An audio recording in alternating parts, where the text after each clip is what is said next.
लगभग 4.5 बिलियन साल पहले हमारी धरती एक मोल्टन बॉल थी। ज्वालामुखी फूट रहे थे, उल्कापिंड टकरा रहे थे और एटमॉस्फेयर जहरीली गैसेस से भरा हुआ था। लेकिन इसी कैओटिक शुरुआत ने हमारे प्लेनेट को लाइफ के लिए तैयार किया। ये कहानी केओस से क्रिएशन तक की ट्रूली फैसिनेटिंग है। नमस्ते दोस्तों, आप देख रहे हैं बायोम व्यू पॉइंट। आज हम बात करेंगे लाइफ के ओरिजिन की और समझेंगे कि धरती पर पहली बार लाइफ कैसे शुरू हुआ। चलिए दोस्तों, शुरू करते हैं हमारे सफर का सबसे ड्रामेटिक हिस्सा, धरती के फायरी बिगिनिंग्स का। आज से करीब 4.5 बिलियन साल पहले हमारी धरती सोलर सिस्टम के केओस से निकली। यह एक मोल्टन फायरी बॉल थी, लावा से भरी हुई, गैसेस से घिरी हुई और एक हॉस्टाइल एनवायरनमेंट। सोलर सिस्टम के फॉर्मेशन के दौरान गैसेस और डस्ट के पार्टिकल्स ग्रेविटेशनल पुल से एक साथ आए और धीरे धीरे हमारी पृथ्वी बनी। लेकिन ये कोई शांत प्रोसेस नहीं था।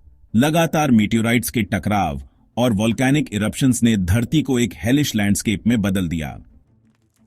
उस समय की धरती पर टेम्परेचर इतना ज्यादा था कि कोई भी सॉलिड सरफेस नहीं थी, बस मोल्टन लावा के रिवर्स, फायरस्टॉर्म क्लाउड्स और टॉक्सिक गैसेस का समंदर।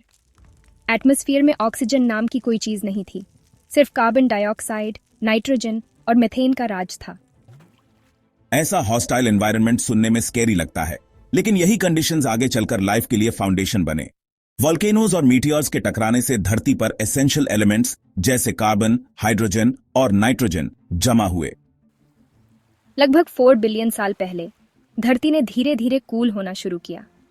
कूलिंग प्रोसेस के दौरान एटमॉस्फेयर में मौजूद वाटर वेपर कंडेंस हुआ और पहला लिक्विड वाटर बना। यह पानी ओशंस का पहला रूप था, जिसे प्राइमोर्डियल ओशंस कहा जाता है। यहां एक फैसिनेटिंग फैक्ट है, यह पानी एटमॉस्फेयर में कैसे आया। कई साइंटिस्ट्स बिलीव करते हैं कि यह वाटर उस समय के आइसी कॉमेट्स और एस्टेरॉइड से आया जो धरती से टकराए। तो धीरे धीरे वाटर वेपर कंडेंस हुआ, ओशंस बने और धरती का सरफेस कूल हुआ। लेकिन यहां एक और इंटरेस्टिंग चीज हो रही थी, धरती की इंटरनल हीट। वोल्केनिक एक्टिविटी ने न सिर्फ एटमॉस्फेयर को शेप किया, बल्कि ओशंस में भी मिनरल्स और एनर्जी का फ्लो शुरू किया। यही एनर्जी लाइफ के बिल्डिंग ब्लॉक्स को बनाने में मददगार साबित हुई। यह जर्नी आसान नहीं थी। कई बार मीटियर्स के हैवी बॉम्बार्डमेंट ने अर्थ के एनवायरनमेंट को फिर से डिस्टर्ब किया। इस पीरियड को लेट हैवी बॉम्बार्डमेंट कहते हैं। इस दौरान जो मीटियर्स और एस्ट्रॉइड्स टकराए, वो लाइफ एसेंशियल एलिमेंट्स और ऑर्गेनिक कंपाउंड्स भी लेकर आए। इंटरेस्टिंग बात यह है कि इन एलिमेंट्स ने फ्यूचर लाइफ फॉर्म्स की केमिस्ट्री को शेप किया। यानी कि जो मीटियर्स तब तबाही मचा रहे थे, उन्हीं ने जीवन की नींव रखी। तो अर्ली अर्थ का यह फायरी केओस, जिसे हम डिस्ट्रक्शन मानते हैं, असल में लाइफ का पहला चैप्टर था।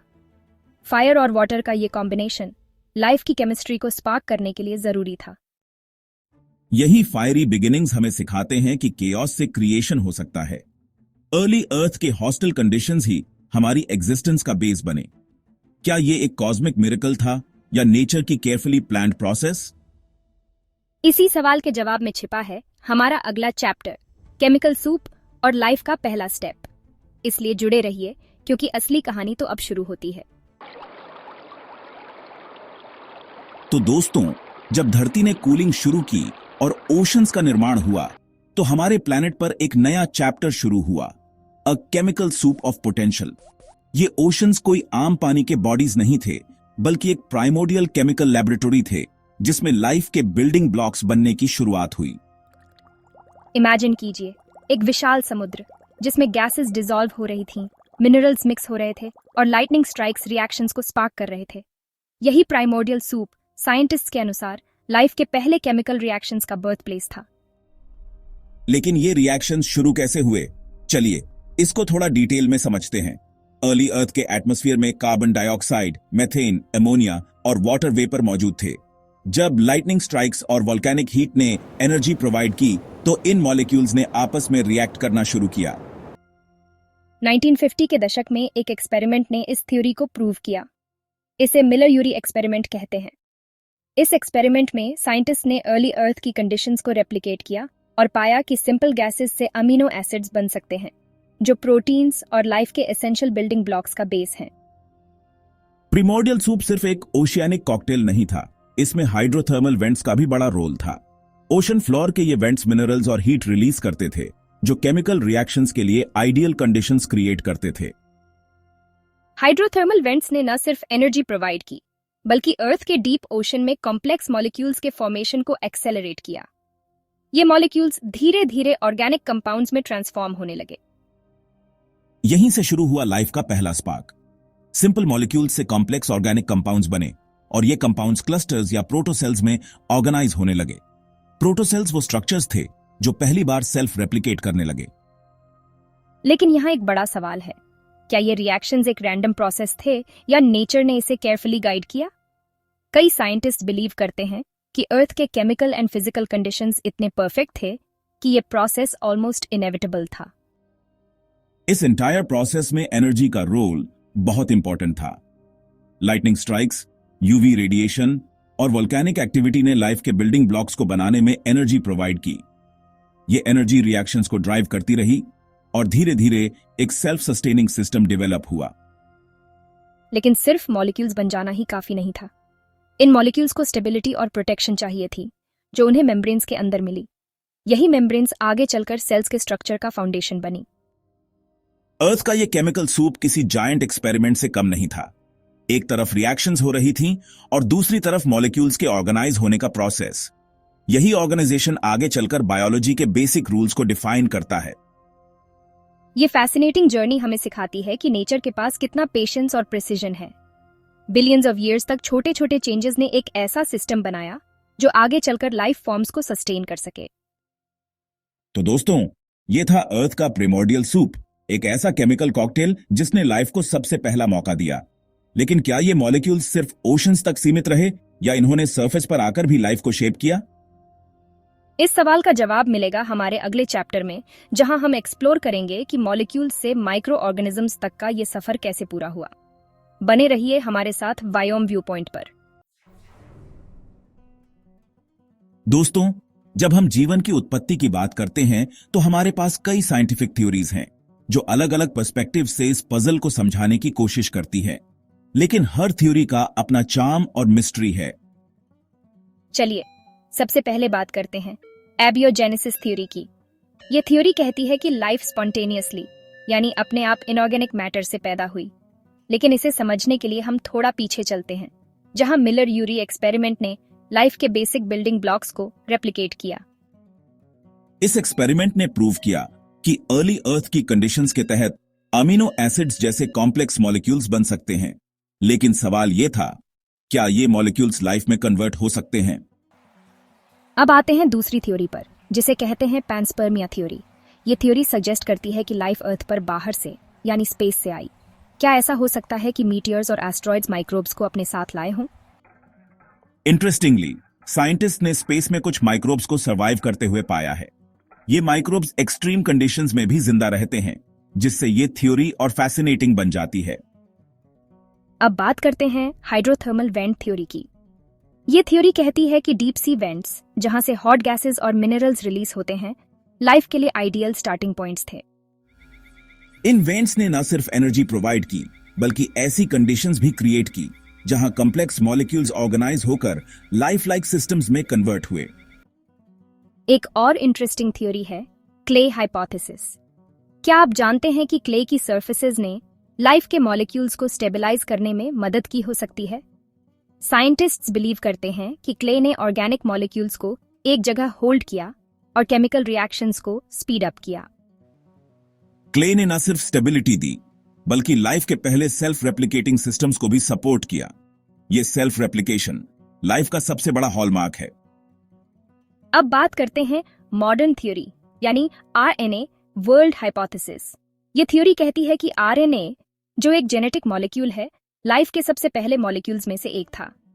आरएनए ने न सिर्फ इंफॉर्मेशन स्टोर की बल्कि बायोकेमिकल रिएक्शंस को कैटलाइज भी किया। आरएनए ने अपने स्ट्रक्चर और फंक्शन से डीएनए और प्रोटीन्स के रोल्स को रिप्लेस किया और इसी वजह से इसे लाइफ का प्रिकर्सर माना जाता है। इन थ्योरीज ने हमें लाइफ की ओरिजिन को समझने में काफी मदद की है, लेकिन हर थ्योरी अपने साथ कुछ अनआंसर्ड क्वेश्चंस भी लेकर आती है। क्या लाइफ स्पॉन्टेनियसली इवॉल्व हुई या ये किसी कॉस्मिक इवेंट का रिजल्ट थी?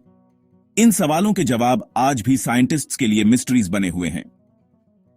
लेकिन एक बात क्लियर है, हमारी धरती पर कंडीशंस इतनी यूनिक थीं कि उन्होंने लाइफ के लिए परफेक्ट एनवायरनमेंट क्रिएट किया। तो दोस्तों, ये थीं कुछ मेजर साइंटिफिक थ्योरीज जिन्होंने हमें लाइफ की शुरुआत को समझने की दिशा में गाइड किया। लेकिन जर्नी यहीं खत्म नहीं होती। दोस्तों, थ्योरीज से आगे बढ़ते हुए अब बात करते हैं कि कैसे सिंपल मॉलिक्यूल्स ने कॉम्प्लेक्स लिविंग सिस्टम्स में ट्रांसफॉर्म होकर माइक्रो ऑर्गेनिजम्स को जन्म दिया। यह जर्नी अपने आप में एक साइंटिफिक और एवोल्यूशनरी वंडर है। इसे समझने के लिए हमें 4 बिलियन ईयर्स पहले की अर्थ पर जाना होगा, जहां सिंपल ऑर्गेनिक मॉलिक्यूल्स जैसे एमिनो एसिड्स और न्यूक्लियोटाइड्स धीरे धीरे सेल्फ ऑर्गेनाइजिंग सिस्टम्स में बदल गए। इन मॉलिक्यूल्स ने प्रोटोसेल्स नाम के स्ट्रक्चर्स बनाए। प्रोटोसेल्स को आप लाइफ का पहला स्टेप कह सकते हैं। ये टाइनी बबल्स, लिपिड्स और ऑर्गेनिक मॉलिक्यूल्स से बने थे और इनकी खास बात थी इनकी सेल्फ रेप्लिकेशन एबिलिटी। लेकिन प्रोटोसेल्स में सबसे क्रिटिकल रोल था जेनेटिक मटेरियल का, आरएनए। आरएनए की एबिलिटी न सिर्फ इंफॉर्मेशन स्टोर करने की थी, बल्कि यह खुद को रेप्लिकेट भी कर सकता था। यह एबिलिटी लाइफ की शुरुआत के लिए क्रूशियल थी।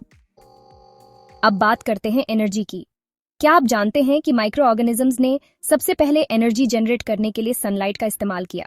यही फोटोसिंथेसिस का ओरिजिन था। सायानोबैक्टीरिया ने न सिर्फ एनर्जी प्रोड्यूस की, बल्कि ऑक्सीजन को एटमॉस्फेयर में रिलीज किया। यही ऑक्सीजन अर्थ की एनवायरनमेंट को लाइफ फ्रेंडली बनाने में मददगार साबित हुई। इसे कहते हैं द ग्रेट ऑक्सीडेशन इवेंट। लेकिन इससे पहले लाइफ का एक और इंपॉर्टेंट फेज आया, जिसे हम माइक्रोबियल एवोल्यूशन कहते हैं। बैक्टीरिया और आर्किया जैसे माइक्रो ऑर्गेनिजम्स ने हर पॉसिबल एनवायरनमेंट में अडेप्ट करना शुरू किया। इन माइक्रोब्स की वर्सेटिलिटी ही आगे चलकर मल्टीसेल्यूलर ऑर्गेनिजम्स के एवोल्यूशन का बेस बनी। प्रोकैरियोट से यूकैरियोट्स का ट्रांजिशन लाइफ का सबसे बड़ा लीप था। लेकिन सवाल यह है, लाइफ का यह ट्रांजिशन क्यों और कैसे हुआ? साइंटिस्ट बिलीव करते हैं कि सिम्बियोसिस यानी दो ऑर्गेनिजम्स के बीच कोऑपरेशन इसका की फैक्टर था। मिटोकॉन्ड्रिया जो आज हमारे सेल्स को एनर्जी देते हैं, और क्लोरोप्लास्ट्स जो प्लांट्स में फोटोसिंथेसिस इनेबल करते हैं, दोनों ही एंशिएंट बैक्टीरिया के सिम्बियोसिस से बने। तो देखा आपने, मॉलिक्यूल से माइक्रो ऑर्गेनिजम्स तक का यह सफर कितना एक्स्ट्रॉर्डिनरी था। यह एक परफेक्ट बैलेंस है केमिकल रिएक्शंस, एनवायरनमेंटल कंडीशंस और एवोल्यूशन का। और आज बिलियंस ऑफ ईयर्स बाद हम उसी जर्नी के रिजल्ट हैं। लेकिन यह कहानी यहीं खत्म नहीं होती, क्योंकि लाइफ की कॉम्प्लेक्सिटी अभी और अनफोल्ड होनी थी। तो दोस्तों, मॉलिक्यूल्स से माइक्रोब्स तक की जर्नी ने हमें यह सिखाया कि लाइफ का हर स्टेप इंटरकनेक्टेड है, और यही इंटरकनेक्टेडनेस हमारी दुनिया का सबसे बड़ा स्ट्रेंथ है। दोस्तों, मॉलिक्यूल से माइक्रो ऑर्गेनिजम्स तक की कहानी ने हमें लाइफ के ओरिजिन का बेस समझाया। लेकिन सवाल यह है, यहां से कॉम्प्लेक्स लाइफ यानी प्लांट्स, एनिमल्स और ह्यूमंस तक का एवोल्यूशन कैसे हुआ? यही वो मिरेकल है जिसे हम एक्सप्लोर करेंगे। एवोल्यूशन का सबसे बड़ा टर्निंग पॉइंट था मल्टीसेल्यूलर ऑर्गेनिजम्स का इमर्जेंस। यह तब हुआ जब सेल्स ने एक साथ आकर कॉलोनीज बनाई और स्पेशलाइज्ड रोल्स लेना शुरू किया। लेकिन यह इतना सिंपल नहीं था। मल्टीसेल्यूलर ऑर्गेनिजम्स को सर्वाइव करने के लिए एक एफिशिएंट एनर्जी सिस्टम की जरूरत थी। यही वजह थी कि माइटोकॉन्ड्रिया जो एनर्जी प्रोड्यूस करते हैं और क्लोरोप्लास्ट्स जो सनलाइट को फूड में कन्वर्ट करते हैं, लाइफ के लिए गेम चेंजर साबित हुए। इस दौरान अर्थ के एनवायरनमेंट ने भी अपनी रोल निभाई। चेंजिंग क्लाइमेट्स और शिफ्टिंग कॉन्टिनेंट्स ने इकोसिस्टम्स को शेप किया, जिससे नए स्पीसीज और एडेप्टेशन सामने आए। नेचुरल सिलेक्शन, जिसे चार्ल्स डार्विन ने एक्सप्लेन किया, ने स्पीसीज के सर्वाइवल और एक्सटिंक्शन में मेजर रोल प्ले किया। सबसे फिट स्पीसीज सर्वाइव करती रहीं और एवोल्यूशन का चेन आगे बढ़ता गया। फॉसिल रिकॉर्ड से हमें पता चलता है कि कॉम्प्लेक्स लाइफ फॉर्म्स जैसे फिश, एम्फिबियंस, रेप्टाइल्स और मैमल्स कैसे इवॉल्व हुए। हर एवोल्यूशनरी स्टेज अर्थ की चेंजिंग कंडीशंस को अडेप्ट करने का प्रूफ है। और फिर आया एक ऐसा मोमेंट जिसने लाइफ को हमेशा के लिए बदल दिया, होमो सेपियंस यानी ह्यूमंस का इमर्जेंस। ह्यूमंस ने न सिर्फ एनवायरनमेंट को अडेप्ट किया, बल्कि उसे ट्रांसफॉर्म भी किया। हमारी इंटेलिजेंस, इमोशंस और क्रिएटिविटी ने हमें बाकी स्पीसीज से अलग बनाया। लेकिन दोस्तों, लाइफ का मिरेकल सिर्फ एवोल्यूशन तक सीमित नहीं है। यह मिरेकल हर ब्रेथ में, हर हार्टबीट में और हर इकोसिस्टम में देखा जा सकता है। लाइफ की कॉम्प्लेक्सिटी और इंटरकनेक्टेडनेस हमें हर पल अमेज करती है। यही इंटरकनेक्टेडनेस हमें ये समझाती है कि हम सिर्फ अर्थ के रेजिडेंट्स नहीं हैं, बल्कि इस प्लैनेट के केयरटेकर्स भी हैं।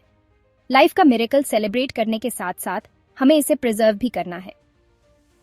तो दोस्तों, लाइफ का यह जर्नी मॉलिक्यूल से लेकर ह्यूमंस तक एक वंडर है और यह हमें इंस्पायर करता है कि हम साइंस को और डीपली समझें और अपने प्लैनेट की केयर करें।